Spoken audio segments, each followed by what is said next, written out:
Halo, saya Arifa Wantiro, Angkatan 4, Gelombang 1, Kelompok 1.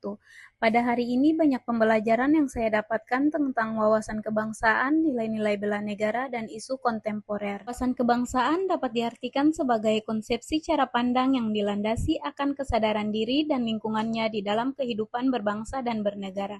Hal ini dilatar belakangi adanya Deklarasi Juanda pada tanggal 13 Desember 1957 yang mempertegas adanya batas laut kedaulatan negara Indonesia sehingga melahirkan konsep wawasan kebangsaan.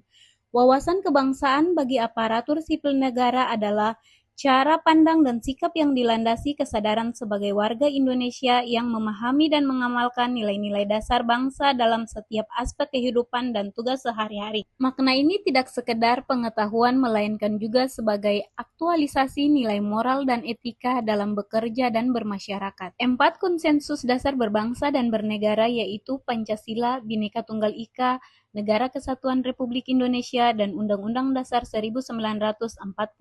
Nilai-nilai bela negara terdiri dari 5. 1. Cinta tanah air. Contohnya menggunakan pakaian batik.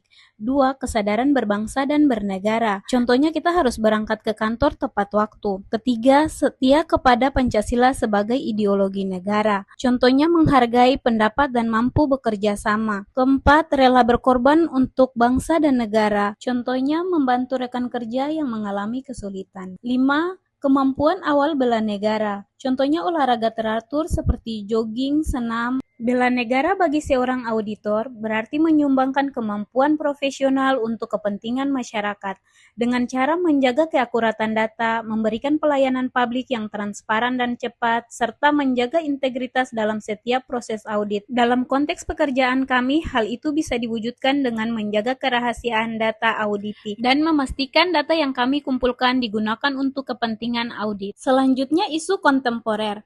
Pentingnya berpikir kritis dan sistematis dalam menyelesaikan permasalahan kebijakan, khususnya dalam lingkungan pemerintahan.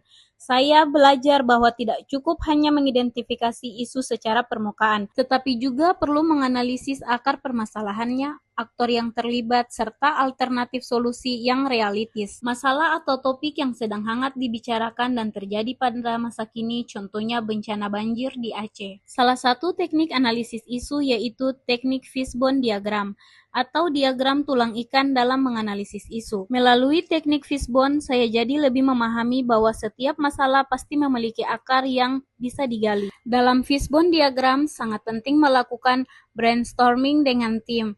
Proses ini tidak hanya melibatkan analisis individu, tetapi membangun kolaborasi dan pemikiran kritis bersama untuk menemukan akar masalah yang sebenarnya. Sebagai CPNS, kemampuan ini sangat penting untuk dikembangkan sejak dini agar saya bisa berkontribusi dalam menyelesaikan isu-isu nyata di instansi, bukan hanya menjalankan rutinitas administratif. Sekian dari saya, terima kasih.